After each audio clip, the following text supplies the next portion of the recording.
So, I already reviewed the Game Boy Pocket and the Game Boy Original.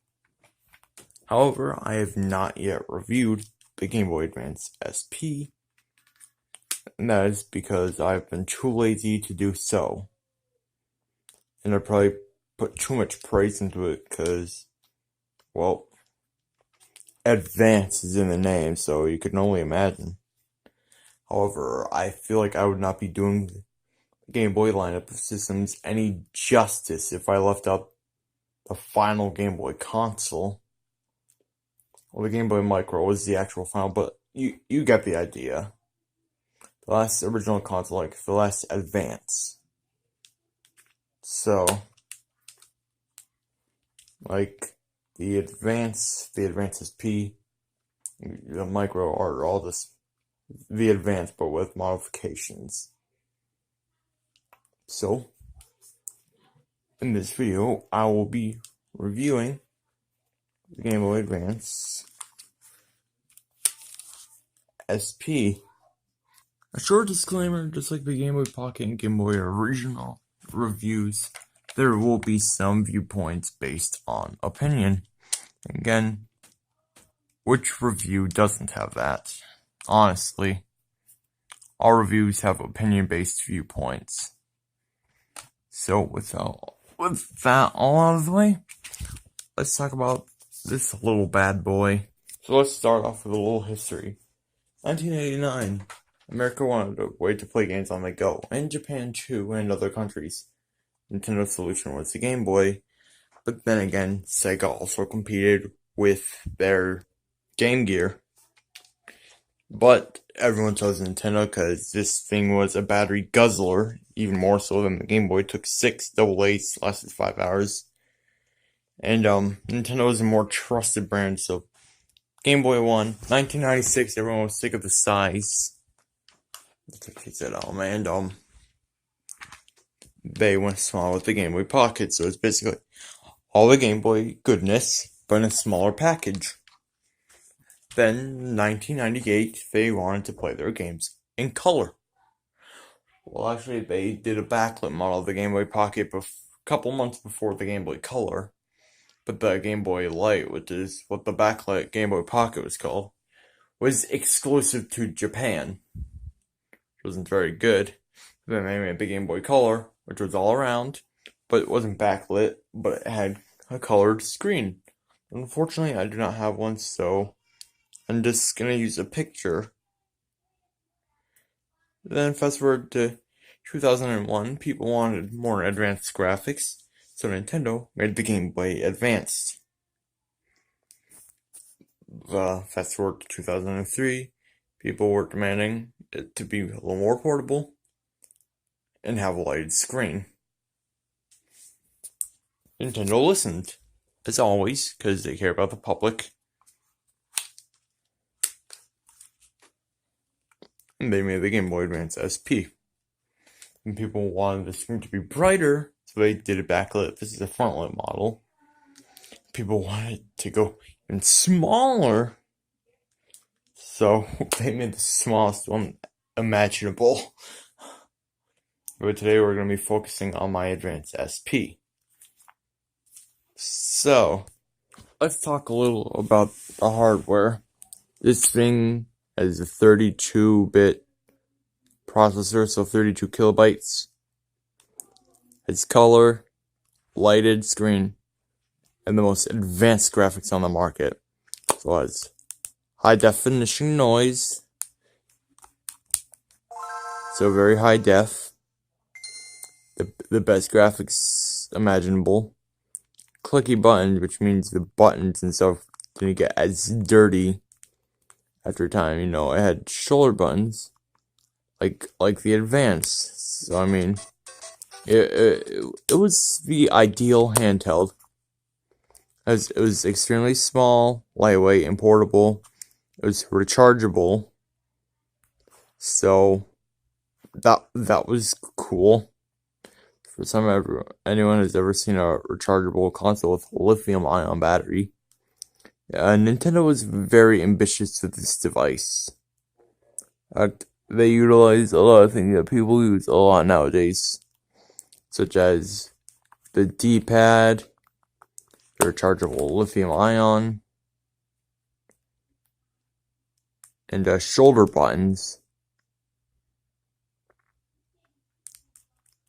People are using trigger buttons because of the PlayStation. So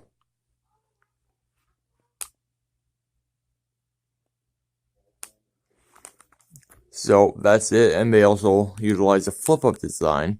Before then, there was no such thing as a flip-up console handheld design. But now a bunch of companies are using it for their handhelds. Like, okay, Nintendo's the only one, but still very popular because, it makes it a lot smaller and more portable. I mean, if it was like this all the time, it wouldn't be too portable. So the Fold was a very good idea. Very good. Games, they had a pretty wide selection, but they are also backwards compatible with the Game Boy Color and Game Boy Original, which means you could play all the games you loved on the original in color with a lighted screen. And with the original Game Boy game, you had a bunch of color presets.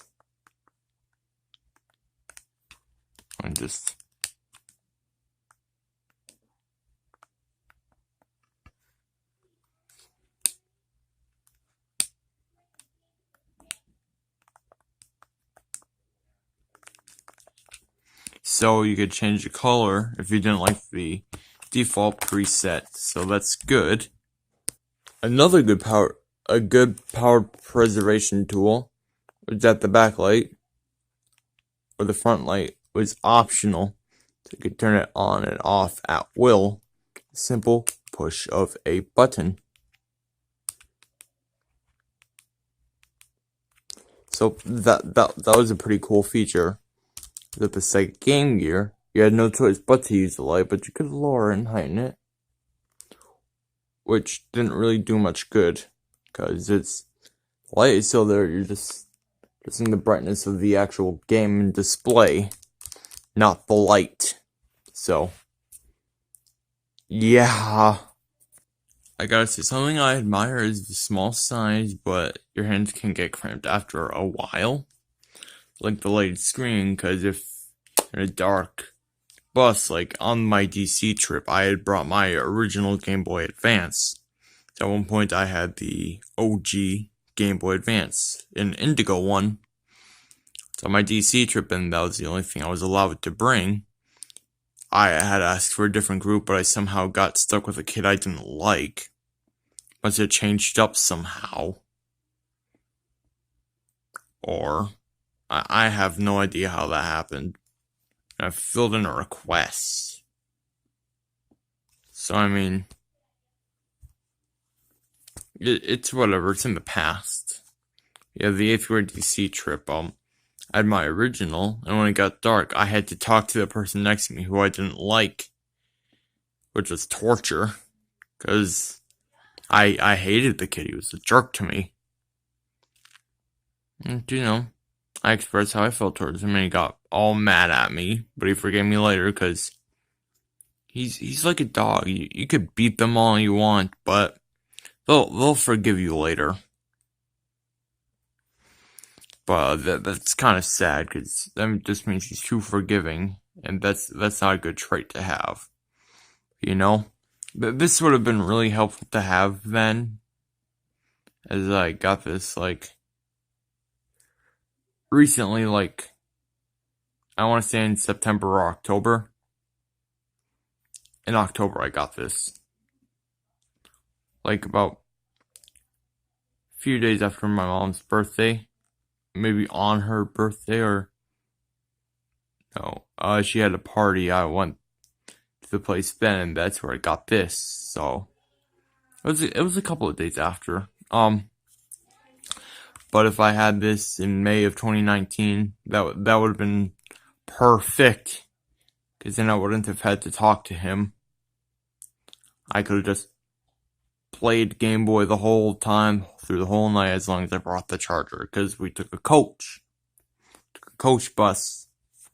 They had chargers. I should have used, if I had a spare charger for this thing, I would have brought it. I would have plugged it in when the light turned red. No.